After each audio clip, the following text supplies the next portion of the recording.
5, 4, 3, 2, 1. 시사 안드로메다. 시사 안드로메다. 시사 안드로메다.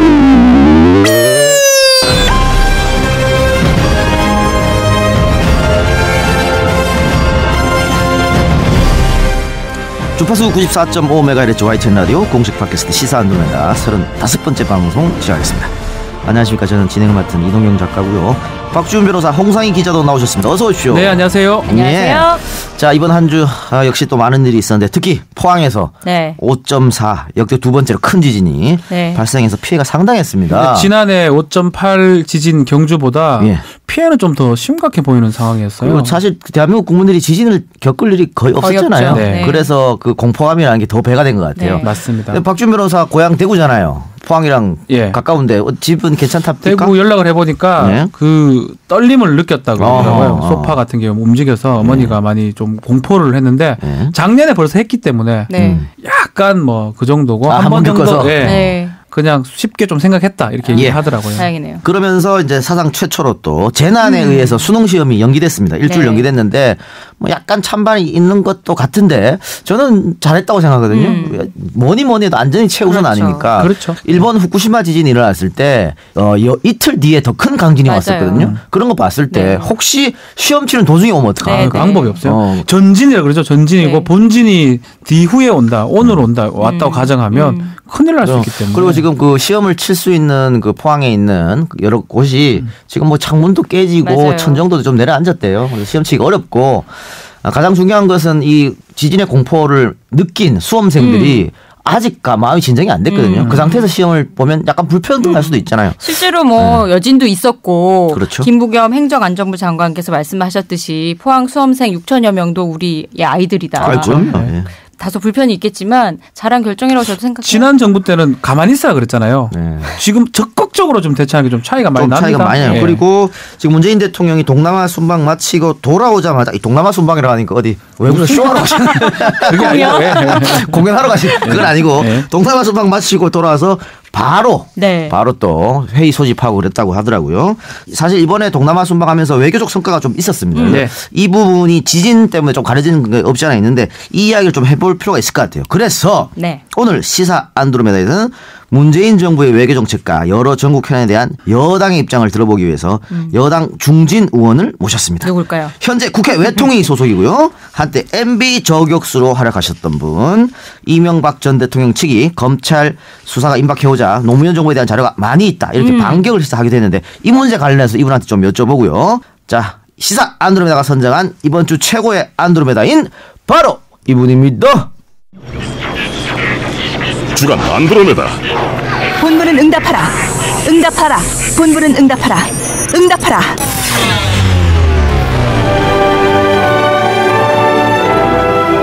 국회 부의장을 지낸 분이죠. 더불어민주당의 육선 의원 이석현 의원님 나오셨습니다. 안녕하세요.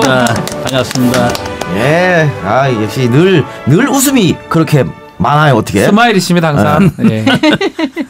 화내는 적을 본 적이 조금 있긴 있는데 항상 그렇죠. 웃어요. 또 화낼 때는 또 크게 화냈었는데 평소에는 그냥 이렇게 웃음이 저절로 나와요. 그래서 웃음을 자제하려고 노력할 때도 많아요. 이번 국정감사장에서 화 좀 내시더라고요. 그것도 참 어디 보셨어요? 네, 버럭 내시더라고요. 누가 그걸 편집해서 띄워놨대요. 그게 나와 있더라고요. 그래요. 자, 예정대로라면은 저희 녹음일인 오늘이 수학능력시험 날입니다. 그래서 시험이 치러졌어야 되는데 연기됐어요. 어떻게 이 의원님께서 봤을 때는 잘한 결정이라고 보십니까? 정말 잘한 결정이라고 생각했어요. 어제 신속하게 지진이 나서 우리가 두렵기도 했지만은 신속하게 또 재난 문자가 오대요. 여기 서울에서 재난 문자를 받자마자 직후에 약한 지진을 느꼈어요. 그래서 이게 정말 과거와 다르구나. 경주 지진 때는 왜 먹통. 그렇죠. 지진이 끝나고 왔어요. 그리고 나중에 늦게 그렇게 됐는데 이번에 신속하게 와서 좀 든든했고요. 또 학교 연기한 거 그거 신속하게 가서 다 조사해보고 현지 사정 파악해서 정말 잘했죠. 실제 오늘 작은 여진이 왔었다고 돼요. 만일에 오늘 거기서 시험을 보다가 그런 일이 생겼으면 그 지역에 있는 학생들이 얼마나 그 마음에 충격이 커서 점수가 나쁘게 나왔을 우려도 있죠. 네. 네. 그 민주당 의원들이 많이 있지 한 120명 되지만 네. 집권 경험이 없는 분들도 계시거든요. 그런데 네. 이 의원님은 집권 경험이 한 번 있지 않습니까? 예. 여당 한번 해봤잖아요. 예, 여당 하다가 10년 야당 하다가 지금 다시 여당 하는데 느낌이 어떠세요? 아유, 그 여당이 더 어려워요. 따뜻할 것 같은데요? 야당 때는 막 그 옳고 그른 걸 재가지고 비판을 해주면 온 국민이 다 주목했잖아요. 네. 여당이 되니까 할 말이 많지 않더라고요. 괜히 조심해지고. 그렇습니다. 네. 자, 외교 문제로 한번 넘어가 볼까요? 지금 외통위 소속이시고 이 의원님. 네. 문재인 대통령 2주간에 걸쳐서 바쁜 외교 일정을 소화했는데 어떻게 평가하십니까? 네, 그동안에 우리가 중국하고 미국의 예를 들어 무역 총액도 보면 전체의 40%가 중국 플러스 미국이었습니다. 네. 너무 거기에 경제적으로도 밀접한 그런 의존적인 관계가 됐었고 또 외교면에서도 외교 지평을 넓힐 필요가 있었죠. 그래서 이제 아세안 국가들 그런 여러 나라들과 깊은 관계를 가지면서 앞으로 교류를 더 활발히 하겠다. 이것은 경제적으로도 그게 좋은 것이고 또 외교적으로도 우리가 선택의 여지가 많은 것이다 생각합니다. 우리가 식사할 때도 그 고기 반찬 있고 채소 반찬 있고 딱 둘만 넣고 먹으면 그러면 이게 그 고기 반찬이 떨어졌을 때 힘들잖아요. 근데 거기다 두부 부침도 좀 넣고 콩나물도 좀 넣고 이렇게 여러 가지 반찬 가지고 있으면 이게 없을 때는 이것도 좀 먹고. 네. 그래서 우리가 좀 다변화할 필요가 있었다. 그걸 네. 지금 이제 하고 있는 겁니다. 이 한미 정상회담에서 독도새우 나왔었잖아요. 예. 독도새우도 참 우리 국민들 눈에는 이색적이었고 예. 이 중국하고 관계 정상으로 해서 문 대통령이 리커창 총리하고 나눈 한시하고 예. 바둑 대화. 이것도 우리 내공이 좀 괜찮다고 봅니까? 아주 저는 아주 기분 좋았습니다. 네. 먼저 그 독도새우는 네. 실은 미국은 한미일 3국이 그 군사동맹을 했으면 하는 생각이 있는 거 아닙니까? 근데 우리로서는 미국하고는 군사동맹을 해도 일본하고는 할 수가 없죠. 과거를 생각을 해서. 그래서 그것을 트럼프 대통령한테 실감 있게 보여주기 위해서 독도새우로 봐라. 이 독도가 우리 땅인데 일본 땅이라고 하지 않느냐. 네. 그러니 군사동맹 할 수 있겠냐. 일본 군대가 이쪽에 들어오는 걸 우리 국민이 좋아할 수가 없잖아요. 네. 그리고 이제 그 한시. 네. 그거 정말 제가 흥미롭게 생각했습니다. 이런 얘기죠. 왜 네. 일화독방 불시춘이요. 백화제방 춘만원. 예. 중국의 옛날 명나라 때 그 시를 대통령께서 공부해 가지고 가셨겠어요. 꽃이 한 송이 핀 것만으로 범이라고 할 수 있겠냐. 온갖 꽃이 함께 피어야지. 펴야 범이자 되냐. 우리 대통령께서 한 시를 좋아하셔서 혹시 외워가지고 가셨나 아니면 어디 줘가지고 가셨나 네. 모르겠는데 좋은 말씀을 하셨어요. 네. 왜냐하면 사드 보복을 지금 이제 일단 사드 보복을 안 하기로 사드 문제를 접어놓고 우리가 서로 경제협력하기로 한 거 아니었습니까? 네. 그래서 됐는데 너무 중국에서 조금씩 풀어주니까 아예 좀 확 풀어라 이 뜻으로 말씀을 한 거죠. 그랬더니 이제 리커창 총리가 얘기한 게 춘강순환 앞선지다. 그러니까 뭐냐면 봄 강물이 따뜻해지면은 오리가 봄 온 것을 먼저 안다. 네. 이렇게 이제 그 시를 그거는 거기 나온다고 신문에 나왔대요. 소동파 시라고 해서 제가 볼 때 앞에 한 구절 있을 것 같아요. 틀림없이. 그래서 찾아봤어요. 그랬더니 과연 이게 말하자면 7원절규더라고. 앞에 한 구절이 7자가 있어요. 뭐라고 했냐면은 내가 찾아서 적었는데 주교도화 삼양지하니 주교도화 삼양지하니 뭐냐면 대나무밭 건너에 복숭아꽃이 두세 송이 피었는데 근데 이 강물이 따뜻해지니까 오리가 먼저 알더라. 뭘 먼저 하냐면 꽃이 핀 걸 먼저 하는 그 얘기 뒷부분을 리커창이 말씀한 거더라고요. 그러면 그 뜻은 이제 중국이 우리한테 가졌던 서운함이나 사드 경제보복은 다 풀겠다. 네. 다만 차차로 이걸 다 풀어나간다. 우리가 지금 이제 봄이 시작됐지 않느냐. 네. 그러니 차차로 더 좋아질 것이다 하는 얘기를 이제 표현한 거죠. 우리는 그냥 급하니까 확 풀어라. 네. 거기는 서서히 풀겠다. 네. 그런 뜻으로 화답한 겁니다. 네. 네. 자, 그럼 다른 얘기 한번 해볼까요? 네. 이명박 전 대통령 측에서 우리도 가만히 안 있겠다 이런 얘기를 좀 한 것 같아요. 그러면서 노무현 정부 자료 있다라고 또 얘기했죠. 네. 거기에 대해서 어떻게 생각하십니까? 뭐 가만히 안 있으면 어떻게 할 거예요? 아니 뭔 자료가 있나 몰라도 10년 전에 무슨 자료가 있나 몰라도 정말 이 번지수를 모르고 있는 거예요. 이분들이 지금 자기 잘못을 다 뉘우치고 용서해달라고 그러고 털어놓고 이렇게 해야 되는데 엉뚱한 소리를 지금 하는 거예요. 그래서 정말 이 민심을 몰라도 한참 번지수가 들리다. 혹시 그 자료 뭐 있는지 없는지 모르겠지만 뭐 의심 가는 거 있습니까? 자료? 뭐 전혀 그런 거 나는 뭘 말하는지도 알 수도 없고 또 그 있어봤자 그게 무슨 실효성 있는 것도 아닐 것 같고 다만 이제 이분들이 하도 자기들이 지금 보니까 검찰이 부를 것 같거든요. 마음이 불안해졌나 보다. 이건 제가 광물이 따뜻해지니까 꼽힌 걸 오리가 안다더니 저 사람들 마음이 많이 지금 다급해졌구나. 이걸 제가 알죠. 블러핑이라고 보십니까 그러면? 예, 그렇습니다. 블러핑. 알겠습니다. 그렇게 뭐 깔끔하게 정리가 되네요. 다 이해가 됩니다. 네. 자, 육선 의원이긴 합니다만은 그래도 누구야 저 사람라고 하시는 분이 있을지 몰라가지고 혹시나 모르니까 저희가 프로필을 좀 준비했습니다. 제가 프로필을 읊어드리겠습니다. 이석현 1951년생입니다. 전라북도 익산에서 출생을 하고 서울대학교 법대 71학번 임채진 전 검찰총장하고 입학 동기입니다. 사법시험은 뭐 벌써 들어가자마자 꿈을 접어버리고 유신 반대 학생운동에 매달렸고 특히 유명했죠. 대학 교론 반대운동을 하다가 기소가 돼서 재판을 받기도 했습니다. 하지만 본인의 말씀대로라면 데모는 했지만 공부를 좀 잘했다고 하세요. 서울 법대 동문회에서 주는 낙산 장학금을 받았다고 얘기를 합니다. 대학을 졸업한 뒤에는 사법시험 꿈을 접었기 때문에 보지 않고 신문에서 현대건설 채용 공고를 보고 지원을 합니다. 근데 그 당시 현대건설 사장이 그 유명한 이명박 대통령이었어요. 현대건설 들어가셨어요, 그래서? 야, 뒷조사를 엄청나게 했어요. 그때 들어갔어요. 들어가셨군요. 예. 근데 지금 생각하면 그때 고시 봐서 변호사도 좀 되고 하면 선물 때가 많을 텐데 그때 어렸을 때 생각은 아이고 박정희 정권에서 내가 뭐 판사 검사하기 싫다 이런 생각이 좀 있었어요. 오기가. 그래서 이제 왜 학교 다닐 때 그 재판 받고 군대를 그때는 많이 보냈습니다. 네네. 징역은 나중에 민청학년 때부터 많이 보내고 군대를 갔다 와서 복학을 해서 졸업을 했는데 뭘까 남들이 그때는 산에 들어가서 고시 공부할 때입니다. 산철에. 네. 근데 이제 뭘까 하다 보니까 신문에 현대건설이 5단 통 광고를 했어요. 모집한다고. 그때 막 중동에 많이 보낼 때요. 그 직원이 수천 명 될 때.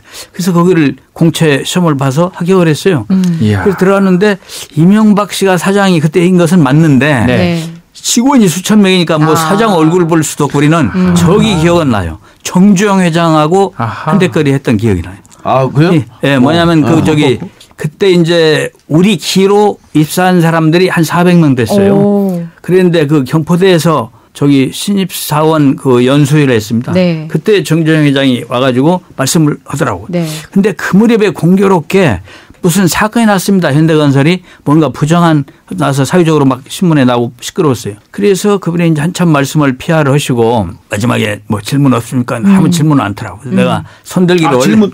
예? 정주 회장이 있는 데서 질문. 예, 정주 회장이 질문을 할 사람 없냐. 그런데 원래 제가 학교 다닐 때부터 손 드는 걸 좋아해요. 그래가지고 제가 손을 번쩍 들고 물어봤어요. 그거를요? 예.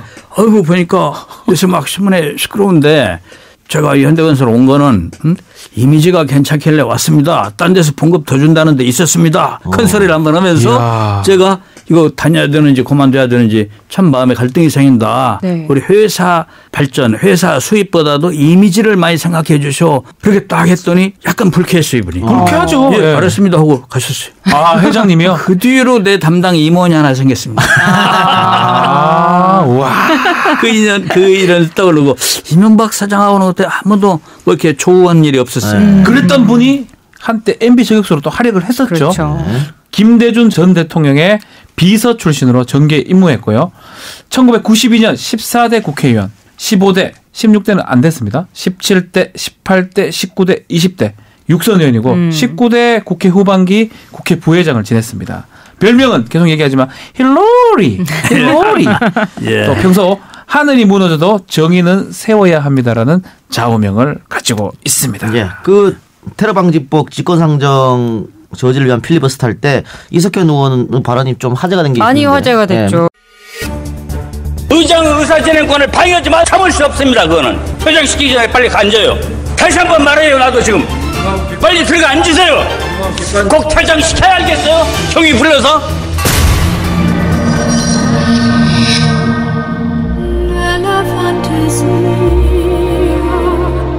이하경원님이 여태까지 하고 계셨네요. 네. 지금 9시간 딱 하셨습니다. 어떻게 하려고 그렇게 오래 했습니까? 국민 여러분 반갑습니다. 오늘 목화송이처럼 소담스러운 한방눈이 내려서 온 세상을 하얗게 뒤덮었습니다. 이 순백의 도화지에 만일에 여러분이 새로운 세상을 그린다면은 무엇을 먼저 그리시겠습니까? 서기호 의원님 3시간 가까이 수고가 많으십니다. 필요하시면 여기 본회의장에 딸린 부속 화장실에 잠깐 다녀오시죠. 미리 준비를 다 완벽하게 했기 때문에 괜찮습니다. 예. 강기정 의원 수고하셨습니다. 제가 눈물 납니다. 사실 오늘 안 나올 줄 알았는데 정말 고맙고 사랑합니다.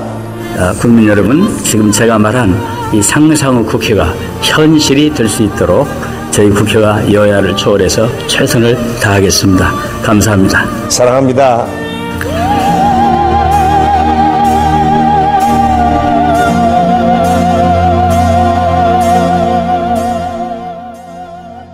서기호 의원님이 계속 하시니까 3시간 가까이 수고가 많다고 이렇게 말씀하시면서 필요하시면 본회의장에 딸린 화장실이 있으니까 3분 내로 다녀오라고 말씀을 하시고 강기정 의원이 당시에 컷오프 통보를 받고 이제 단상에 올라오셨어요. 그러니까 눈물을 보이니까 외로워 보인다. 고독해 보인다. 그때 참 힐러리라는 별명을 정말 누가 잘 지은 것 같은데 누가 지었나요? 그때 누구라고 할 것도 없이 그때 왜 SNS에서 저는 그때 사람들이 이렇게 관심 많이 갖고 있는지를 진행할 때 늦게 알아서 며칠 지나서 알았어요.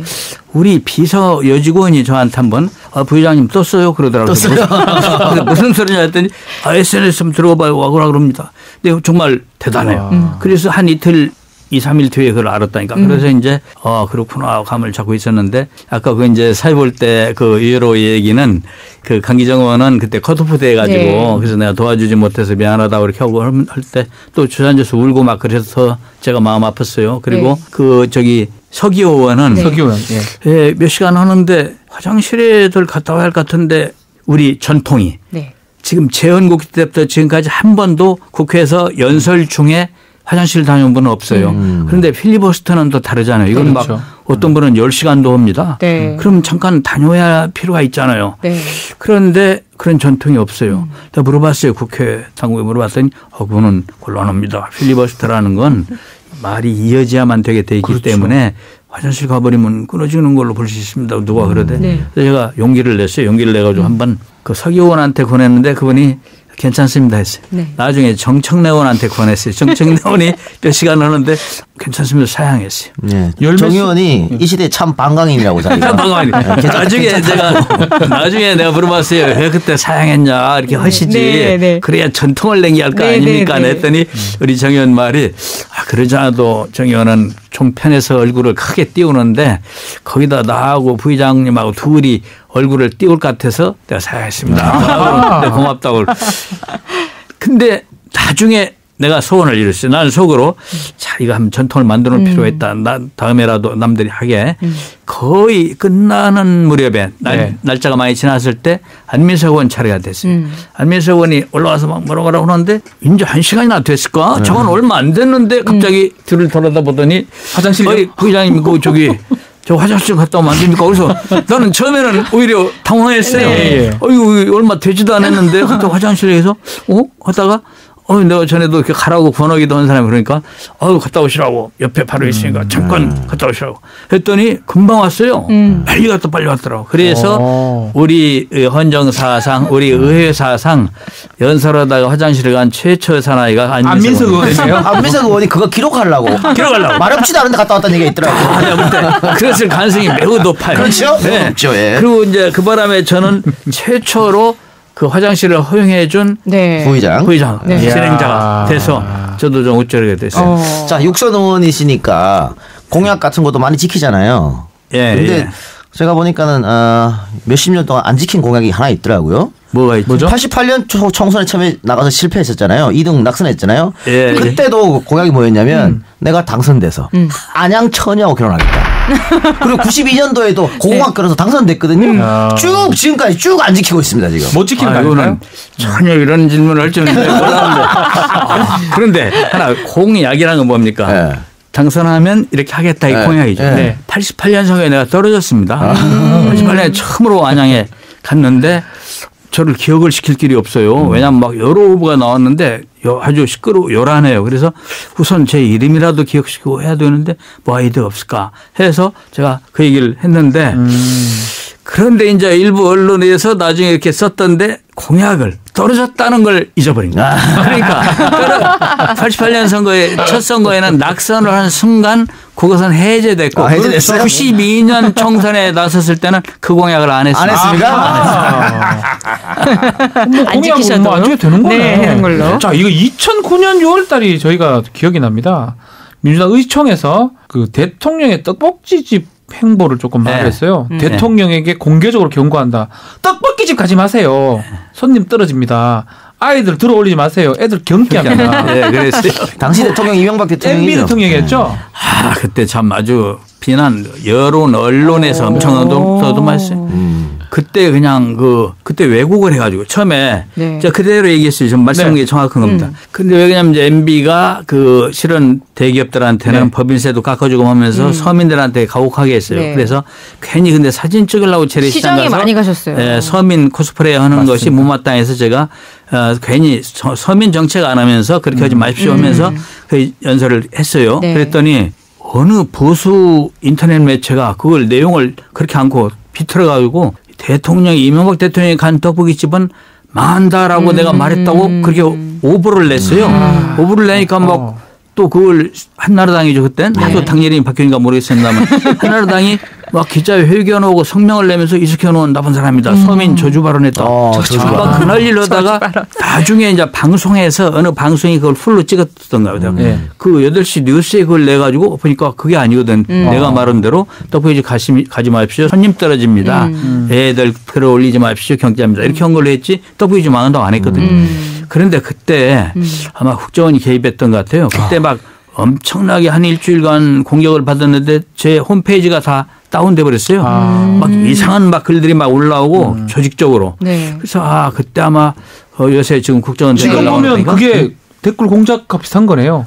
바로 그걸 그때 저도 댓글 공작을 받았던 걸로 확신하고 있습니다. 사찰도 당하지 않았습니까, 의원님? 사찰도 그때 사찰을 2번 당했는데 한 번은 언제 그랬냐면 바로 그 발언하고 나서 또 하나 더한 게 있어요. 용산 참사. 용산 참사 때 그때가 2009년입니다. 그때 이제 그 청와대 비서실이 이메일 보내가 나와요. 경찰에다가 뭐라 했냐면은 그 경기도에서 여러 사람 살인 사건, 연쇄 살인 사건 났잖아요. 그때 연쇄 살인 사건을 가지고 계속 사건 길이를 만들어 키워라. 그래야 이게 덮어진다. 저기가 용산 참사가 그렇게 한 것을 제가 입수해가지고 국회에서 그걸 떠들었어요. 그때 또 비유분사고 했더니 9월달에 사찰을 받은 것이 나왔습니다. 뭐라고 나왔냐면 그 뒤에 민간 사찰 재수사를 우리 검찰이 할 때 검찰이 청와대 비서실 지원을 지휘를 받던 공직윤리지원관실 있잖아요. 민간 사찰은 거기를 뒤지다 보니까 진경락과장 컴퓨터에서 나온 겁니다. 이석현 의원 후원인들 조사하고 동향인들 조사하고 배후 세력을 다 실체가 드러나도록 파헤쳐라 지시사항이 거기 나온 거예요. 그래서 그때 그런 사찰을 그때는 이제 이상하다 했어요. 왜냐하면 제 핸드폰이 어떻게 감도가 확 떨어지고 어떤 때는 뭐 맹한 소리가 나기도 하고 뭐가 좀 이상해져온 느낌이. 그때 한번 받았고 그 뒤에 한번 또 사찰을 받았는데 그게 언제냐면은 4대강 입찰 담합을 또 폭로를 했었습니다.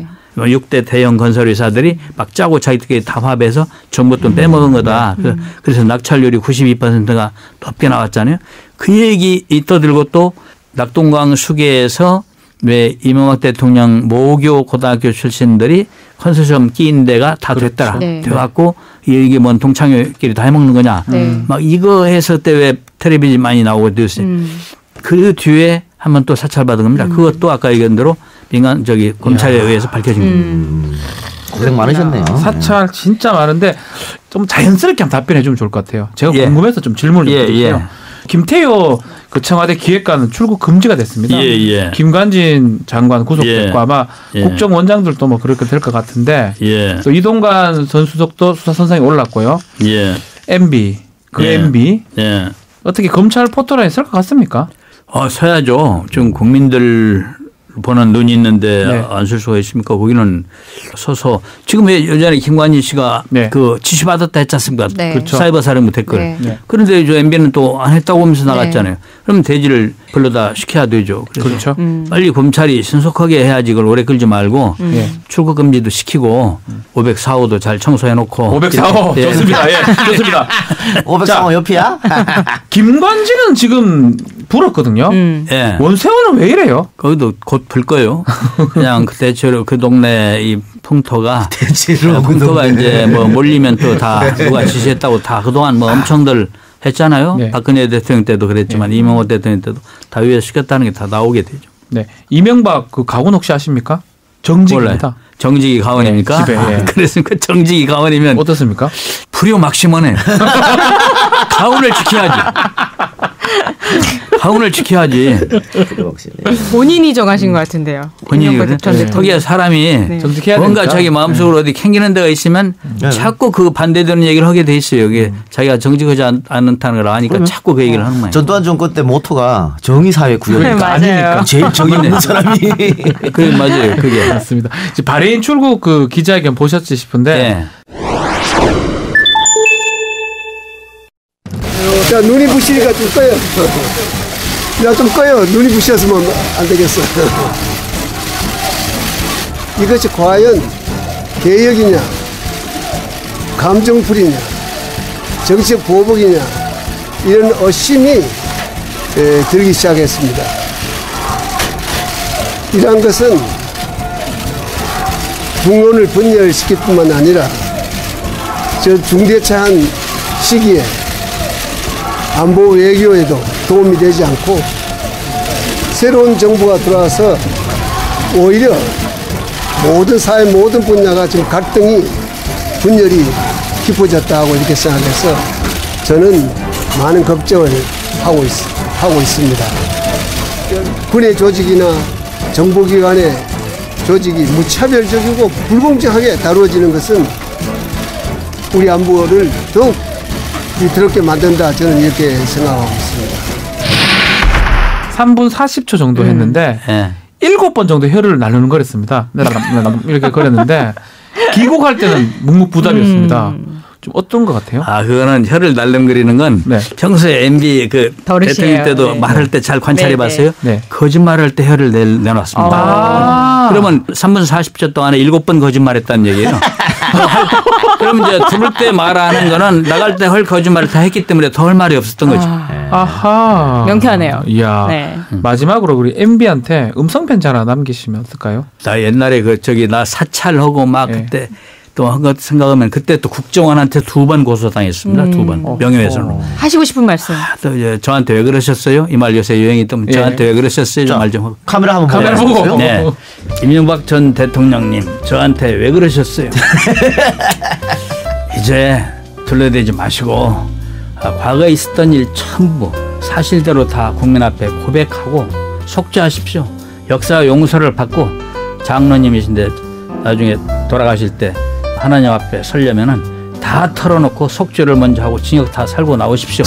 네, 그 말만큼. 네, 감사합니다. 자, 이석현 의원의 이 편지가 궁금하시면 네이버 캐스트 영상을 확인해 주시기 바랍니다. 네이버 캐스트에서 시사 안드로메다 치면 되죠? 네, 동영상으로 나오고 있어요. 네, 자, 다른 얘기 한번 해봅시다. 네. 자, 좋은 얘기만 쭉 했으니까. 자, 긴장하세요. 이제부터. 네. 저희가 공격을 좀 하겠습니다. 예. 자, 녹음 기준으로 오늘 녹음 날인데 16일 날 전병헌 수석이 사의를 표명했습니다. 사표 썼습니다. 이제. 자, 사표 쓰고 사표를 썼다는 것은 조만간에 검찰 포토라인에 쓸 것 같은 뭐 피의자 신분이든 참고인 신분이든 쓸 것 같은데 이 사표는 역시 정권에 부담이 되기 때문에 쓴 거다 이런 얘기가 있습니다. 내가 그 사건을 자세히 모르는데 평소에 전병헌 수석 옛날 국회의원 할 때 우리가 같이 의정활동해서 봤는데 그럴 사람이 아니거든요. 그럴 사람이 아닌데 사표를 낸 건 내가 미루어 짐작하는데 안 물어봤는데 이 정부 요직이 아니 청와대 요직에 있으니까 오해받을 수 있고 혹시 또 이게 뭐 그 내용을 검찰이 파악하는 데 있어서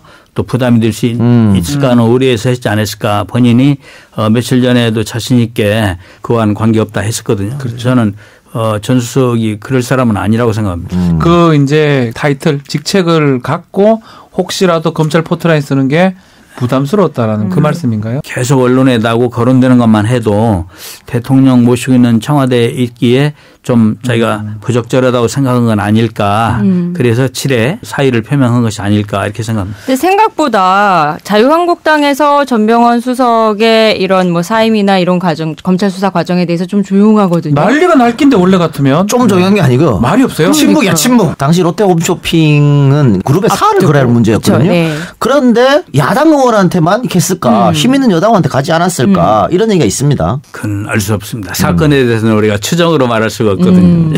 아니 지금 뭐 최경환 의원도 특수활동비 받았다 뭐 이런 얘기도 지금 언론에 지금 보도가 되고 있어요. 이렇게 되면은 이 사정 한파가 이제 세게 몰아칠 것이다 이런 얘기도 있습니다. 최민희 전 의원은 19대 미방위원 전수조사해야 된다도 말씀도 했거든요. 당시의 일을 제가 그때 미방위원이 아니었기 때문에 잘 몰라요. 네. 그래서 저는 어떻게 상임위를 보내도 역대 원내대표들이 남이 안 가는 데다만 보냈대요.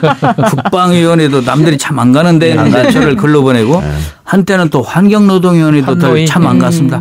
제가 그런 데는 전부 전전했고 지금은 나라 외교 잘하라고 외교통일위원회에다 저를 보내는데 와서 봤더니 다들 스스로 원해서 온 사람이 드물더군요. 거기는 좀 선수가 높은 분들이 가요. 각 당에서 전부 그런 것 같아요. 그래서 뭐 그러면 이렇게 물어볼게요. 그 새로운 정권이 출범하면 초기에 항상 이제 사정 정국이 생기잖아요. 사정 한파가 몰아치지 않습니까? 지금도 그렇게 보이는 면이 좀 없지 않아 있는데 이건 어떻게 생각하세요? 어쨌든 우리가 적폐청산을 하는데 적폐청산은 제도개혁도 제도개혁이지만 인적으로도 문제가 있는 사람들은 또 벌을 받아야 되는 것이거든요. 그래서 제도개혁과 인적인 그 처벌을 함께 지금 병행하는 그런 시국 상황이 있죠. 앞으로 이제 그게 진전되리라고 봅니다. 네. 또 지금 국민의당에서 바른정당하고 뭐 이렇게 만남이 좀 잦은 감이 없지 않아 있고요. 국민의당의 박지원 의원 같은 경우에는 이런 식으로 하면 우리가 나갈 수도 있다. 탈당 가능성도 제시했습니다. 복귀 이런 얘기는 없나요? 민주당으로? 호남계가. 아니 제가 그 어디 보도 봤더니 우리 민주당으로 오고 싶다는 분이 0명이라고 나왔더군요. 그런데 뭐 걷다 대고 우리가 뭐라고 합니까? 아니 저기 원래 뭔가 데이트라도 뭐 하고 있어야 결혼 얘기를 꺼내는 거지. 아이고 전혀 데이트를 마음도 없는 분들한테 오히려 잘 됐죠. 우리 입장에서는 부담스럽기도 하죠. 그러면 이제 국민 바른당 이게 탄생할 것 같습니까? 그건 어렵다고 봅니다. 왜냐하면 국민의당이 처음에 창당 때 했던 얘기하고 너무 다른 게 되기 때문에 또 거기에 이제 또 지역구에 따라서는 그런 걸 참아낼 수 없는 그런 의원들도 또 많이 계시고. 호남 지역구 말하는 거죠? 그렇죠. 호남 지역구에서 더욱 그렇죠. 정치라는 게 막 그냥 시류에 따라서 이리 몰리고 저리 몰리고 하는 것 같지만 실은 그렇게 하면 금방 망합니다. 결국은 명분이거든요. 명분. 그렇게 하기는 어려우라고 나 생각합니다. 국민의당 지금 안철수 대표 뭐 리더십이 도마 위에 오르기도 하고 국민께서도 실망하시는 분들도 많이 계신 것 같은데 의원님께서 보시기에는 어떠세요? 나는 이 안철수 대표 좋은 점도 있고 좀 덜 좋은 점도 있고 그럽니다만은 안타까운 게 지금 대통령 자기가 출마하겠다는 생각을 버려버려야 돼요. 그러면 정치적으로 더 뜰 수가 있어요. 마치 우리가 풀장에 가가지고 가라앉으려고 바닥으로 밑으로 막 가라앉으려고 하려고 딱 물속 밑으로 가라앉으면 막 뜨잖아요. 그렇죠. 가만히 있으면. 그런 원리가. 힘 빼면 뜨잖아요. 힘 빼면. 힘 빼고 밑으로 가라앉으려고 노력해봐요. 잘 안 가라앉아집니다. 뜹니다. 그런데 자꾸 들라오다가 바둥대다 가라앉잖아요. 힘이 좀 많이 들어가 있죠. 힘이 많이 들어가 있고. 근데 보면은요. 그 안철수 대표 옛날에 왜 무릎 박도사 할 때 갑자기 확 떴을 때 했는데 힐링 캠프. 그때 이제 정치를 계속하시면서 많이 가라앉았는데 지금 내가 자기 당에 다음에 대선 후보를 안 오고 남이 하게 한다. 이런 자세로 복도도는 자세를 밑에서 떠받치는 자세로 하면 금방 될 사람입니다. 내가 나가야겠다. 이런 생각을 가지니까 자꾸 가라앉아요. 버려라. 버리면 얻는 게 있을 것이다. 굉장히 너무 이제 그렇게 말하고 싶은데 그러면 너무 도사 같아서 내가 이제 그 말을 자제했는데 어떻든 안타까운 게 좀 내던지고 내가 이번에 실패했으니까 우리 다른 의원님들 잘하셔 또는 다른 젊은 사람들 잘하셔 이렇게 할 것 같아요. 내려놓으셔야 된다. 내려놔야 된다. 그렇죠. 우리 지방선거 얘기 좀 해야 될 것 같은데요. 내년 지방선거 지금 민주당 지지율 높잖아요. 그렇죠. 민주당으로 다 몰리려고 하는데 그럼 다들 민주당 간판 달고 나가고 싶어 하겠죠. 우리 당이 어느 사람 다 받아주는 데인가요? 우리 당. 선별해서. 우리 당에도 지금 보면 우리 당내에 정말 좋은 사람들 엄청 많아요. 중앙만 그런 게 아니라 각 지역에 보면은 이름 없이 묻혀 있는 보석들이 엄청 많습니다. 다만 이제 정말 좋은 분들이 있으면 참신한 좋은 분들이 있으면 우리가 자꾸 받아서 자꾸 이렇게 띄워줘야 되겠죠. 띄워주고. 예. 그래 어쨌든 선거라고 하는 건 또 정당이라고 하는 건 선거에서 이기기 위해 존재하는 거 아니겠어요? 그렇죠. 선거는 반드시 이겨야 되는데 그래서 민주당의 약세 지역인 대구 여기 뭐 이제 추미애 대표 차출로도 나오고 뭐 또 부산 같은 경우에 뭐 조국 수석 차출로도 나오고 또 호남 같은 경우에도 임종석 실장 얘기도 자꾸 나오고 있습니다. 이런 차출론에 대해서 어떻게 생각하세요? 나는 인위적으로 막 너무 이렇게 저울질하면서 하는 게 별로 마땅치 않다고 생각하고요. 또 그런 얘기를 못 들어봤어요. 실은 못 들어봤고. 지금 들으셨잖아요. 이 작가가 얘기를 해요 지금. 네, 우리 이 작가 말씀했는데 그러지 않아도 지금 영남 지역에서 정말 고맙게도 많은 기대를 해 주시고 또 우리 많이 성원해 줘요. 좀 새 정부에 대해서. 그래서 꼭 그렇게 억지로 안 내도 되리라고 생각을 하고 저는 추미애 대표 같으면 뭐 서울시장 나가는 것도 좋다고 생각을 해요. 왜냐하면 우리 박원순 시장도 잘 하고 계시지만 이제 또 뭔가 경쟁 관계가 좀 있어야 이게 뭐 더 재밌잖아요. 누가 나온다고 선언을 안 턴데 나는 추미애 대표 같은 분은 서울 지역구 오래 했으니까 좀 나간다고 선언도 해가지고 경쟁도 좀 하고 뭐 다른 분들도 훌륭한 분 많이 계시지만은 추미애 대표 그렇게 하면은 좀 더 서울시장 선거도 재미있어지고 또 추대적성에도 박원순 시장이 비교적 안정적으로 잘 해왔다면 이제 추미애 대표가 서울시장이 되면 좀 더 기발한 서울 시민들 마음에 쏙 드는 기발한 정책을 많이 낼 것 같다는 어떤 짐작이 있습니다. 박 시장이 듣고 있으면 섭섭해하겠네요. 누가 드리면 박 시장이요? 아니요. 둘 중에 누가든지 박 시장과 추미애 대표 또 그 외에도 뜻이 있는 분들이 경쟁들 하면 좋겠다. 아니면 생각을. 이 의원님 경기도지사는 한번 나가시지. 저는 사람이 좀 부족한점이 많아가지고 저는 실은 저는 좀 고민 많이 해요. 왜 고민하냐면 부의장을 했지 않습니까? 의장을 하고 싶은 마음이 왜 없겠어요? 국회의장. 네, 국회의장을 그래서 이제 했는데 어떤 의원님들은 우리 우리 가까운 뭐 형님 동생하는 그런 의원님들은 나한테 그래요. 당 대표나 경기도지사 나가는 건 어떻습니까? 이렇게 상의하는 분도 있어요. 그래서 국회의장. 그 두 가지, 세 가지 사이에서 저도 앞으로 고민을 많이 하게 될 것 같아요. 국회의장, 당대표, 경기도지사. 이거 좋은 거 던져서 끌어낸다. 제가 기사 써야죠. 감사합니다. 경기도지사 생각 있다. 이석현 좋았습니다. 맞습니다. 근데 6선이시잖아요. 근데 국회에 6선 이상 되신 분들이 몇 분 정도 되세요? 민주당 안에 몇 분 있습니까? 국회 전체로 보면 뭐 저기도 서청원 의원이 8선이시죠. 우리 당만 보면은 이해찬 의원이 7선이시죠. 그리고 이제 6선은 정세균 의장은 이제 일단 탈당을 한 거죠. 무소속이죠. 그분이 6선이시고 의정부 문희상 선배님이 6선이시죠. 저한테는 그 학교 서울법대 5년 선배님이시라 저는 거기다 대면 아직은 상당히 어리죠. 그래도 앞서 말씀하신 직책이 다 나가실만 하시네요. 그러니까 지금 뭐 국회 이제 20대 국회 후반기 나가면 후반기 국회의장 되시는 거잖아요. 그렇죠. 나간다고 되나요?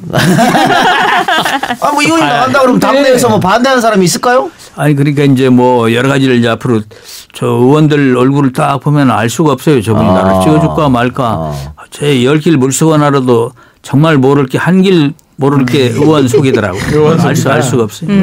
제가 국회 부의장 당선할 때는 바로 1차 투표의 과반수가 바로 나왔어요. 그런데 의장은 어떨지를 알 수가 없습니다. 어쨌든 뭐 이 의원님 세 개의 길 조금 더 고민해 보시고 되도록이면 빨리 결정해 주시기 바랍니다. 저한테 제일 먼저 알려주세요. 알겠습니다. 이 의원님 장학재단도 하나 하고 계시다고요? 이사장? 그거는 이사장은 제가 이제 내놨습니다. 그 장학재단을 제가 이제 만들어서 실질로는 이제 지금까지 해왔죠. 뭐냐면 우리 아버님 돌아가셨을 적에 부조금이 그때 1억 250만 원인가 들어왔어요. 그래서 이 돈을 어떻게 쓰는 게 그 돌아가신 아버님이 기뻐하실까 생각하다가 장학금으로 내가 내놓겠다고 얘기를 했습니다. 전에.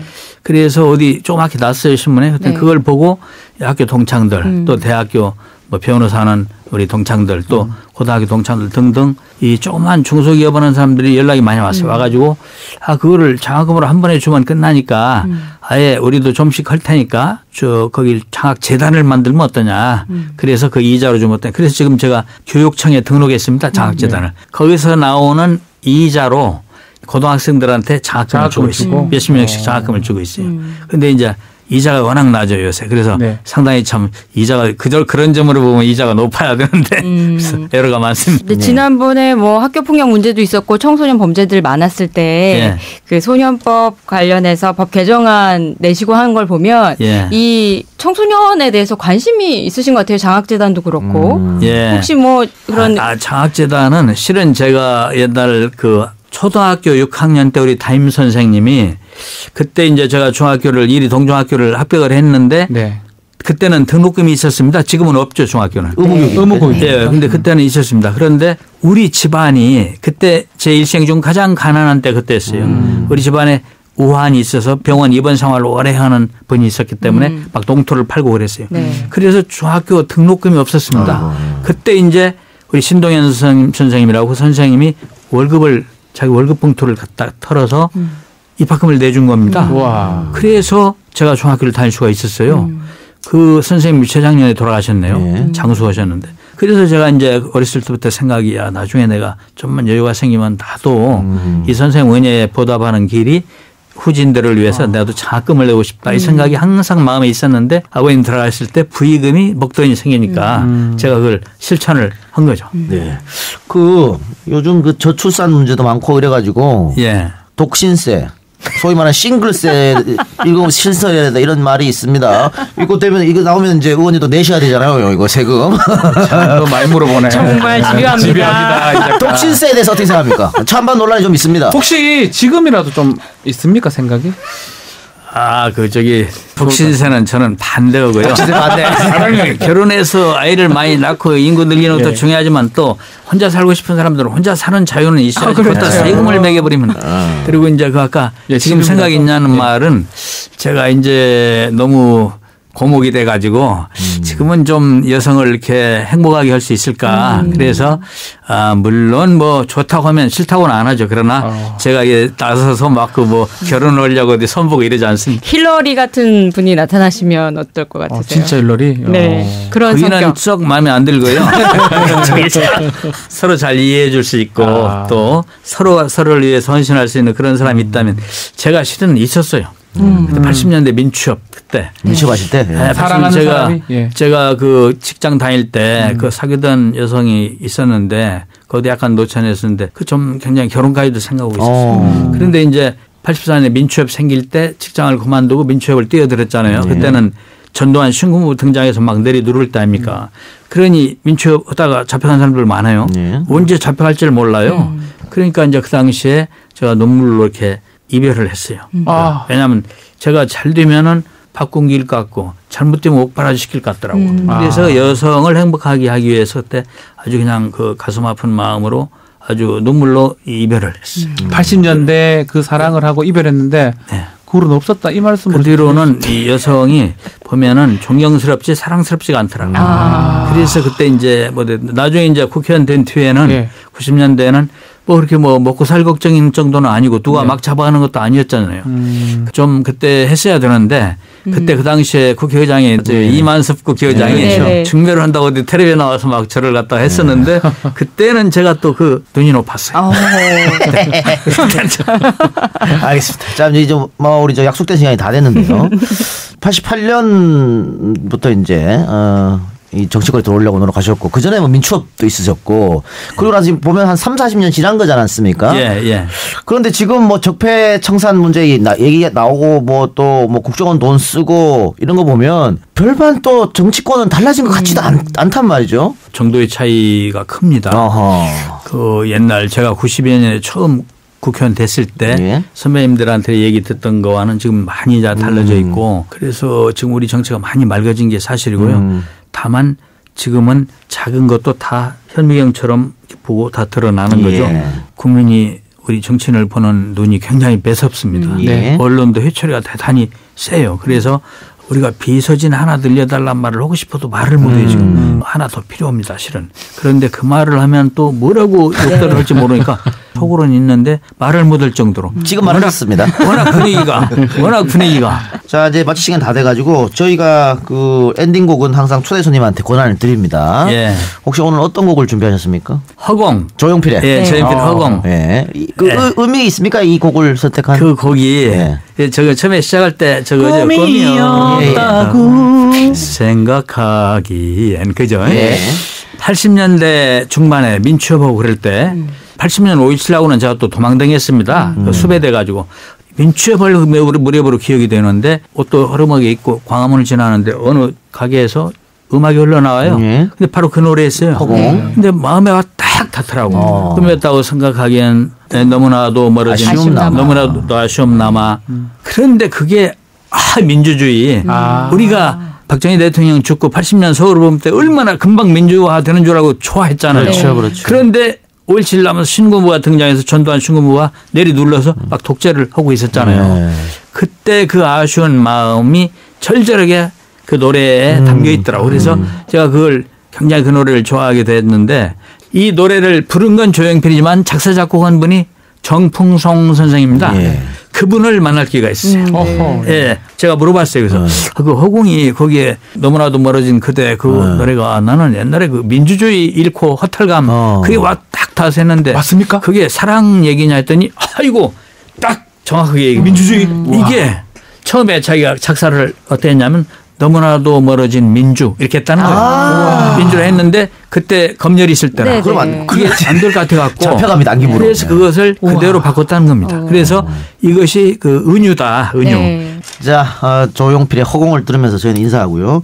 오님 다음에도 한번 나오시죠. 예. 편하시죠 여기. 감사합니다. 여기 보니까 뭐 집에 온 것 같아요. 그래요. 이석현 의원님과는 인사를 하고 자 조용필 허공을 들으면서 저희는 팟캐스트 버전으로 다시 돌아올 테니까 채널 고정해 주시고요. 홍 기자의 은밀한 찌라시가 준비되어 있습니다. 많은 관심 부탁드리겠습니다.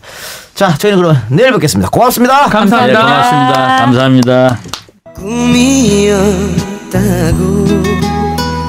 생각하기엔 원곡은 YTN 라디오 매주 토요일과 일요일 밤 11시 20분에 확인하세요. 시사 안드로메다, 시사 안드로메다, 시사 안드로메다, 시사 안드로메다, 시사 안드로메다. 49금. 여기부터는 불방 버전 팟캐스트 전용 구역입니다. 지금부터 방송되는 내용은 FM 94.5MHz YTN 라디오와는 전혀 관련이 없음을 미리 사전에 분명히 고지합니다. 이 방송을 청취하시던 분들은 잠시 숨을 고르시고 고 스톱을 결정하시기 바랍니다. 특히 도덕성이 남달리 투철하신 분들, 순진무구하여 비속어와 욕설에 익숙하지 않은 분들, 심신미약자, 빈속, 임신부, 노약자, 고혈압, 컨디션 안 좋으신 분, 비위약하신 분들은 주의하시고 꼰대들은 절대 사절합니다.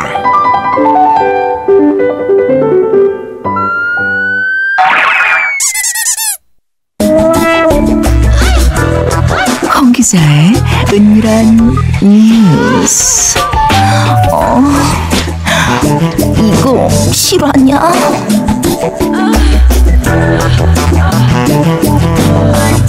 네, 49금 팟캐스트로 돌아왔습니다. 나 아직도 믿기지 않는데 저 목소리가 우리 PD 목소리라고? 그런 것 같아요. 아닌 것 같은데. 얼굴하고 매치가 안 돼.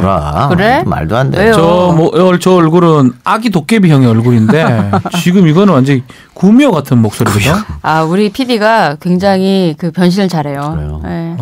이거 이런 걸 봐서도 역시 제작비가 없구나라는 걸 느끼네. 한 명 쓰지. 성우 돈 써라. 잘하는데 왜? 알겠습니다. 자, 그럼 49구 돌아왔고요.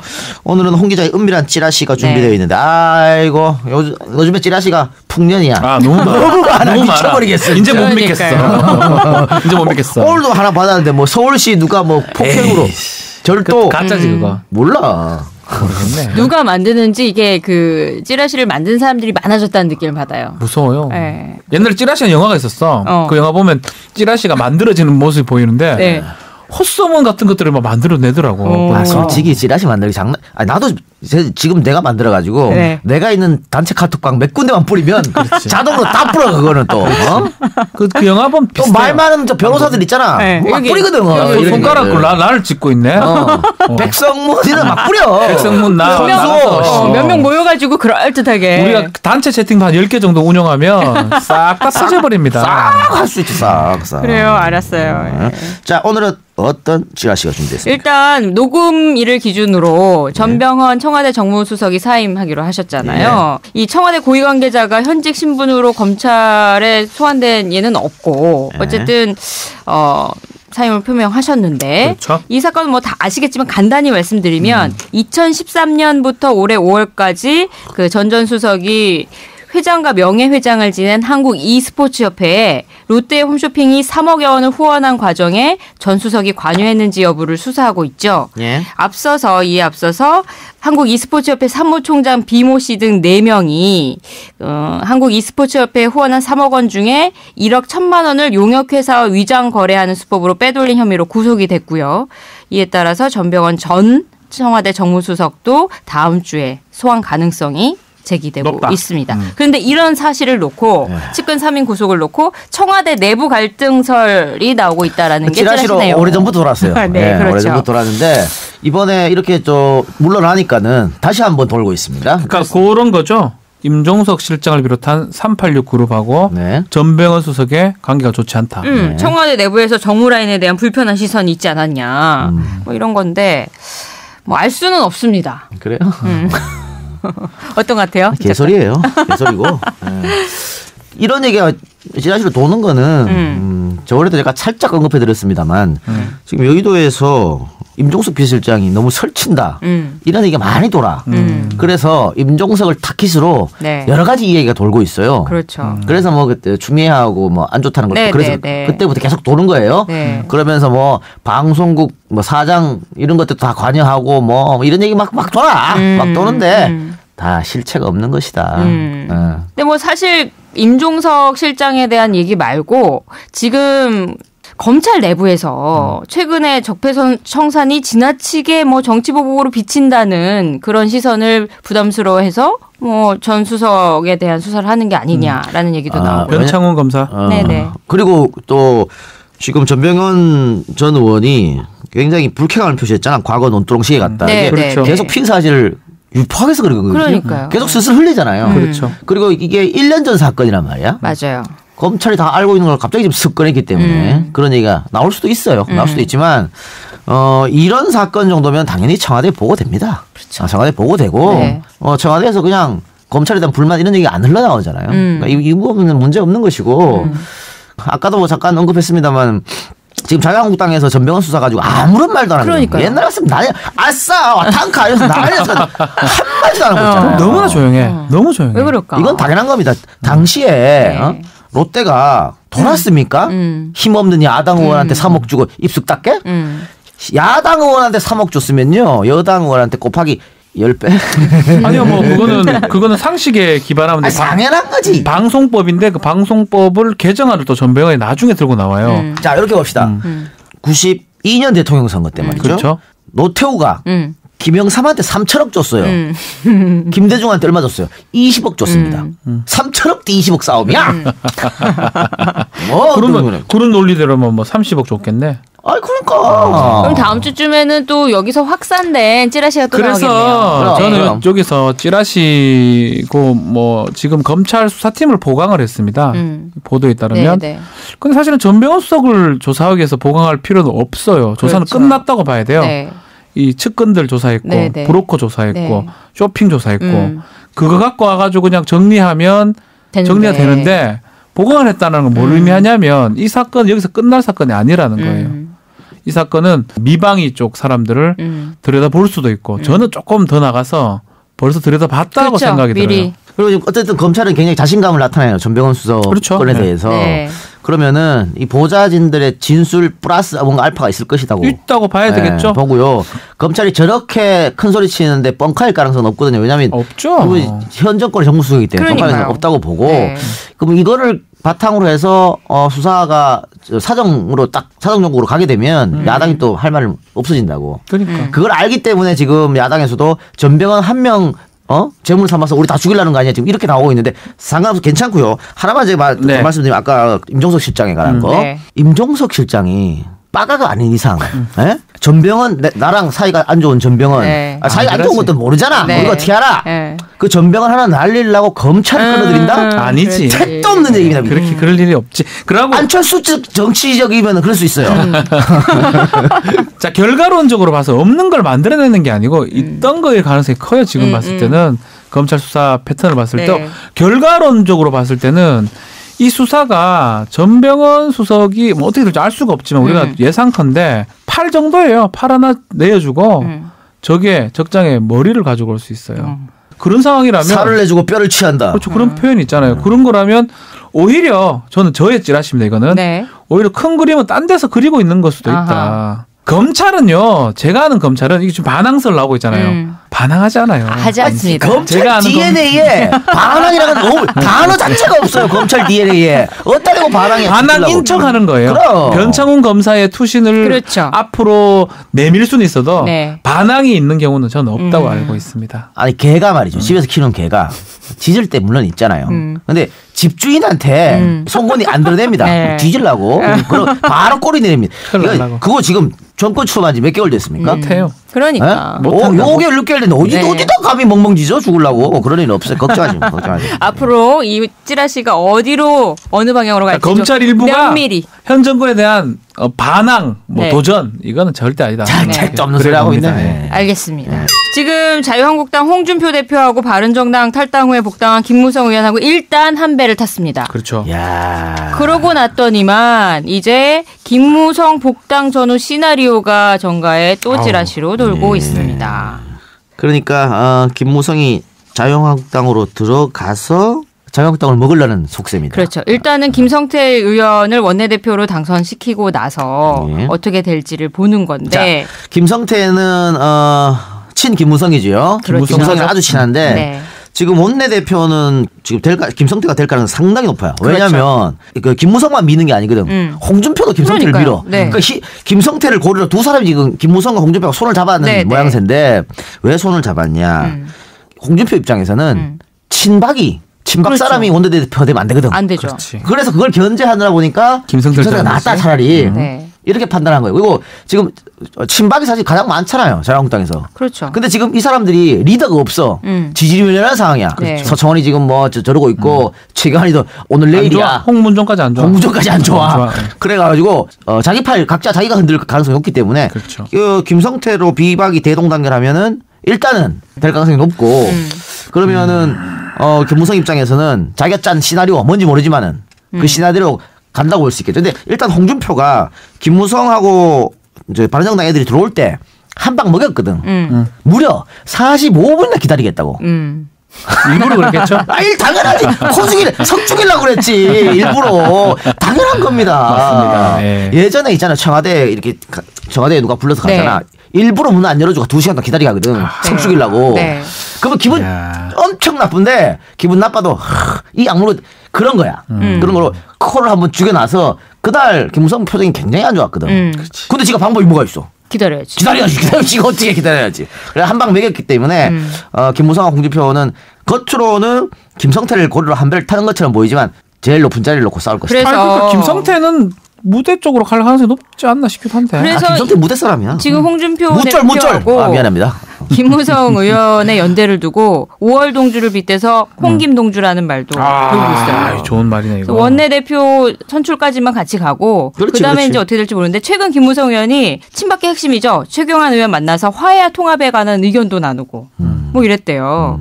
지난달 29일에 대구 경북 국회의원 만찬회동에서 또 김무성 의원은 최 의원이 넬슨 만델라를 언급하면서 모든 것을 용서하고 화해하자라고 언급하기도 했답니다.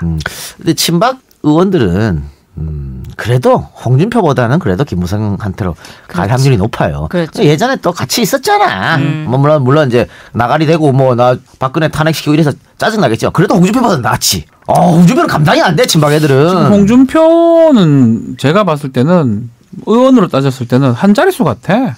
원래 독고다이는 외로워요. 따를 만한 사람이 그러니까 지금 뭐 120명 이상이 지금 되는데 그 중에 80% 정도가 김무성 쪽으로 좀 갈 가능성이 그래서 있다. 홍준표는 결국은 또 팽당한다. 지금 분위기가 그래요. 지금 사실 홍준표가 뜬 거는 문재인 후보를 어떻게 가까이도 갈 사람이 없었거든 당시에. 그래서 홍준표 어쩔 수 없이 된 거고 홍준표가 이렇게 해서 얼굴 마담하다가 결국은 나가리예요. 예전부터 얘기했잖아요. 네. 정치는 냉정한 거거든. 홍준표는 방법이 없을까요 이러면? 뭔 방법이 있어요? 없을까요? 없어. 본인은 저번에 2008년 대표할 때와 똑같습니다. 구조가? 또 뒤통수 맞게 돼 있습니다. 홍준표 대표랑 김무성 의원이랑 원래 물과 기름에 가까운 사이였잖아요. 사이가 좋지 않아요. 2005년 당시 한나라당 대표였던 박 전 대통령이 홍 대표를 혁신위원장에 임명을 했고 그 당시 친박계 사무총장이었던 김 의원은 홍 대표를 비판했고 왜냐하면 홍 대표가 당권 대권 분리한 혁신안 제시한 일도 있었고요. 2007년 대선 때도 부딪혀가지고 홍 대표가 당시 한나라당 대선 경선에 뛰어들었는데 김무성 의원은 홍 후보가 이명박 후보 측과 연계해서 박근혜 저격수 역할을 하기 위해 선거에 나섰다고 의심하기도 했어요. 이렇게 뭐 사이가 안 좋았었던 과거도 있고요.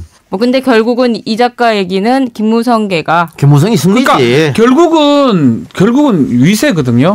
어느 정도 있냐에 따른 문제인데 홍준표 체제 몇 달 하고 있었는데 이런 게 없는 것 같아요. 특히 이제 사람을 좀 만들어내 자기 사람이 있어야 되는데 그러려면 지방선거에서 본인이 해가 이겨야 되는데 그런 식으로 그 상황도 안 되잖아. 복당을 시킨 상황이긴 한데 그 복당을 결국 하면서 김무성한테 뺏길 가능성이 있어 보이는. 그저 이 찌라시는 상당 부분 좀 맞을 가능성도 있다. 네. 정치는 독고다이로 하는 게 아니고요. 그러니까 다음 달 원내대표 선거 이후에는 세대결이 벌어지고 벌어지겠죠. 것이다. 벌어지면 뭐 제가 뭐 벌어지고 말고도 없이 홍준표 나오시죠. 그래서 독고다이 부리다 그냥 다이 된다 이제는. 독고다이가 다이 돼. 알겠습니다. 다음은 이제 국감 끝났고 공공기관 인사해야 되잖아요. 캠코더 인사가 본격화될 것 같다라는 찌라시가 있습니다. 캠코더 인사. 뭐예요 캠코더? 캠프 코드 더불어민주당 캠코더 출신들이 재밌네. 대거 후보로 거론되면서 이런 분들이 공공기관으로 갈 것 같다라는 겁니다. 캠프 코드 더불어민주당. 예. 말 바꾸면 낙하산이라는 얘기잖아요. 그렇죠. 현재 60여 곳의 공기관장이 공석이에요. 그러니까 뭐 인사를 해야 되는 것이고.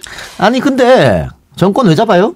이거 하려고 정권 이런 거 하려고 정권 잡지 안 그러고 왜 잡냐? 그러니까 이런 거 하려고 하는 거야. 이거 안 할 것 같으면 말하라. 그럼 대통령이 임명할 수 있는 자리 한 3,000개 됩니다. 3,000개. 네. 정권 잡았으니까 해야지. 뭐 지금 뭐 문제가 한참 됐던 강원랜드 사장도 있고요. 국방과학연구소 같은 경우에도 전임 정부까지는 통상 예비역 장성들이 맡아왔는데 국방과학연구소장 응모 자격 기준도 문재인 정부에서는 예비역 연관급 장교 이상으로 낮춰졌습니다. 나도 할까? 많이 낮췄네. 그래서 하마평들이 많이 나오고 있어요. 네. 뭐 한국국제협력단 코이카 이사장으로 거론되고 있는 분도 계시고 이미경 전 민주당 의원이요. 뭐 한국도로공사 사장에 물망에 올라 있는 분도 이강래 전 의원 이런 분들이 계십니다. 그러니까 아니 물론 뭐 공공기관의 내부 승진하면 좋겠지요. 그러나 이 공공기관의 장이잖아요. 장은 현재 지금 정부의 정책 혹은 대통령의 의중 그렇죠. 이걸 좀 알아야 돼. 네. 그렇죠. 공공기관이라는 거는. 맞아요. 그렇기 때문에 이거를 꼭 낙하산 이렇게 말할 필요가 없어요. 뭐 원래 낙하산 타고 내려가는 거지 뭐 어떻게. 그렇다고 또 전혀 철학이 다른 자유한국당에서 모셔고 그건 말도 안 되는 거지. 더 이상하지. 네, 이상하죠. 아니, 그럴 거면 대통령제 하지 마. 네. 1위님 나는 어떻게 한 잔이 안 되나요? 이렇게 얘기해 주는데 아무도 안 들어. 그래, 이렇게 말하지 마. 한 잔 줘라 좀. 이 정도 했으면 좀 줘라. 공공기관 하나 줘. 청와대에서도 우리 팟캐를 듣고 계시니까 네. 뭐 아무래도 YTN 사장 좋다. 몇 년이야? 이랬잖아. 3년 뒤에 하자. 3년 뒤에. 좋아. 네. 청와대 국민청원 게시판이 폭발적 열기라는 건 다 알고 계시잖아요. 아유, 난리 아닙니다. 뭐 지금 뭐 예. 낙태죄도 그렇고 뭐 조두순 출소 반대도 그렇고 그런데 지금 이것 때문에 청와대는 오히려 고민에 빠졌다고 합니다. 너무 많아가지고. 네. 20만 명 금방 넘어가잖아요. 그러니까요. 국민청원 및 제안 게시판이 개설된 게 지난 9월 19일인데요. 30일 동안 20만 명 이상의 추천을 받은 청원은 30일 내에 청와대 수사 수석이나 각 부처 장관이 답변하도록 하고 있는데 뭐 앞서 말씀드렸지만 소년법 개정, 국민청원 이후에 낙태죄 폐지가 두 번째로 청와대 공식 답변을 받게 됐고요. 성폭행범 조두순의 교도소 출소 반대하는 국민청원도 30만 명 넘어서 이제 40만 명 가까이 가고 있어요. 대답해줘야겠네요. 네, 그래서 청와대 내부에서는 20만 명보다 100만 명으로 늘리던가 해야지 이거 너무 100만 명? 네. 에이, 너무 뜨겁다. 해. 그냥 20만 해. 답변해주면 되지 뭐. 그래, 답변해주면 되지. 뭘 그래. 이거 100만 원 하면 또 그렇잖아요. 그렇죠. 처음부터 100만 원. 뭐 1000만 원씩 그러면. 그러니까. 영화야 뭐야. 해주세요. 사실 그리고 조두순 건 같은 경우에는 현실적으로 안 되잖아. 아니 안 된다고 답변하면 되지. 안 된다고 답변하면 되지. 뭘 그래. 안 되는 거 어떡해. 안 되는 거 최대한 신경 쓰겠다 이러면 되지. 그렇죠. 낙태죄 폐지 같은 경우에는 청와대에서 할 수 있는 게 아니잖아요. 국회에서 해야 되니까. 국회에서 해야 되는 건데. 네. 물론 정부가 행정부가 이제 법을 마련할 수도 있습니다만 그렇죠. 어쨌든 투표는 또 국회의원들이 하는 거니까 그렇게 답변하면 되지 뭐 어렵다고 이거를 꼭 해야 되는 게 아니잖아. 날 시켜줘 내가 가서 답변 다 따라줄게. 모든 게 다 그렇게 오늘 귀결되는 분위기네요. 입법상인데 입법상인데 우리가 뭐 할 수 있는 게 없는데 어떻게 보면 또 말은 이렇게 하지만 기분 좋을 수도 있어요. 이렇게 뜨겁게 그렇죠. 국민이 여러 같이 청와대에 다 청원하고 이런 적이 없잖아요. 그럼요. 믿고 한다는 거죠. 네. 지난주에 이어서 또 하게 됐는데 외교부가 지금 청와대 독주에 속으로 끙끙 앓고 있다고 합니다. 일단 독도새우. 이거 외교부와 상의하지 않은 것으로 전해지고 있고요. 아하. 그리고 한미 정상회담 공동 언론 발표문에 들어간 인도 태평양 지역에 대한 개념에 대해서도 청와대가 동의하지 않는다라고 말해서 논란이 일기도 했습니다. 이른바 외교부 패싱이 있는 게 아니냐. 뭐 이런 얘기가 있어요.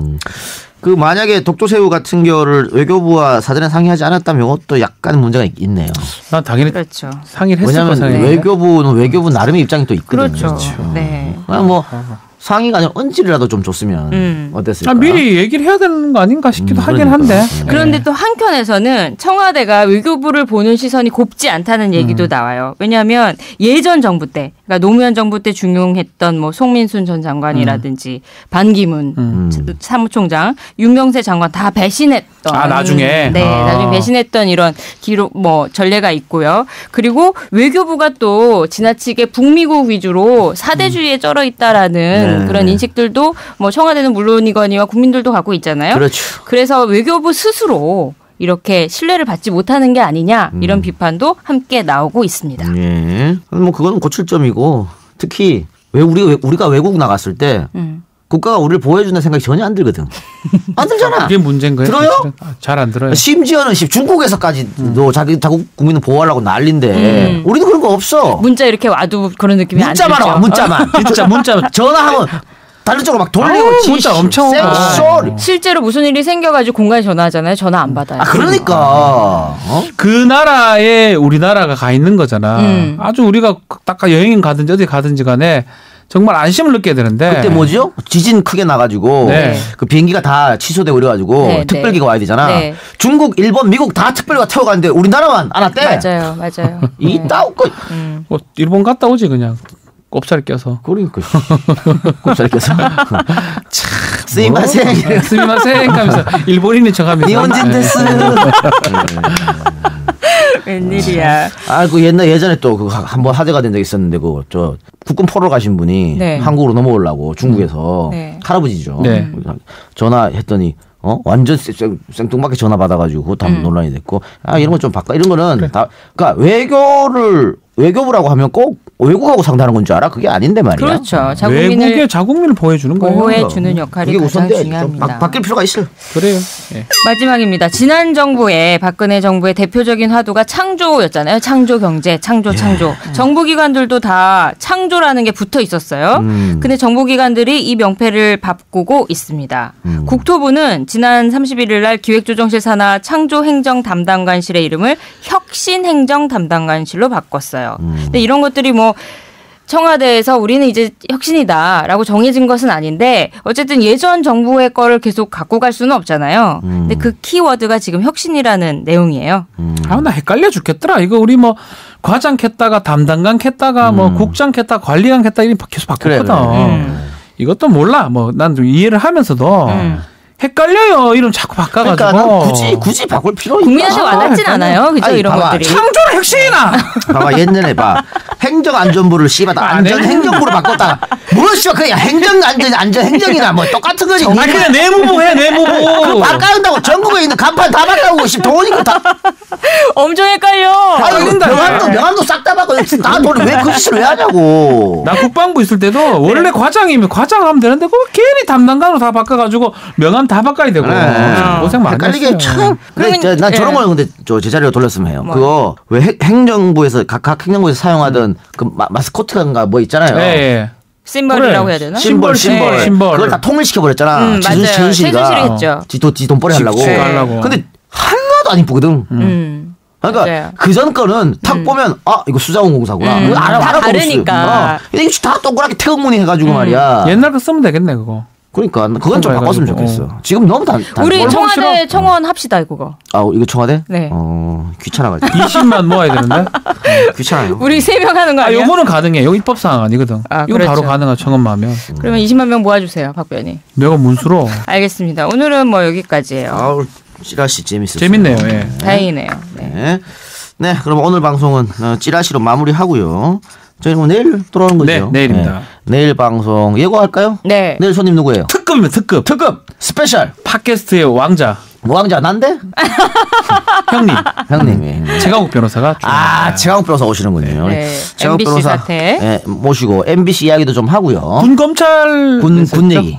군대 얘기 좀 하고. 네. 국정원 얘기 당연히 해야죠. 그러니까 이분이 모르는 데가 없어요. 재밌겠다. 해박하고 재밌게 하실 것 같고요. 또 마지막으로 저 하나 광고할래요. 하세요. 맨날 까먹어가지고. 저희가 이제 팟캐스트도 하지만 유튜브에 안 나오냐고 예전에 저한테 문의 주신 분이 계세요. 유튜브에서 시사 안드로메다 검색하시면 동영상 오디오 다 따로따로 들으실 수 있고요. 또 네이버 TV에는 동영상이 나가요. 저희가 동영상으로 찍어가지고 편집해서 내보내거든요. 네이버 TV에 있고 또 다음에는 연재로 들어갑니다.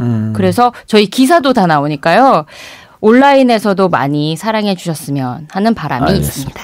그리고 우리 담당 작가 PD 팟캐스트 댓글란에 재밌는 거 있으면 하나씩 갖고 와요. 소개하게. 박지훈 개새끼 이런 거 들고 오란 말이야. 들고 와도 돼. 아니에요. 박지훈 변호사의 팬이 너무 많이 생겼대요. 저거 한 번 봤어. 요새는 이 작가가 뒤로 빠져있고 박지훈이 나선다고. 감기 걸려서 그래. 돌아왔어요. 감기 걸려 진짜 뒤로 빠져있었어. 기침한다고. 쏙 빠져있었어 뒤로. 오늘은 괜찮아 보니까. 오늘은 컨디션 좋네. 컨디션 돌아왔네요. 박지훈한테 뺏길 수는 없지. 그렇죠. 자, 저희는 그럼 내일 뵙겠습니다. 들어주신 여러분 대단히 감사합니다. 감사합니다. 감사합니다. 시사 안드로메다.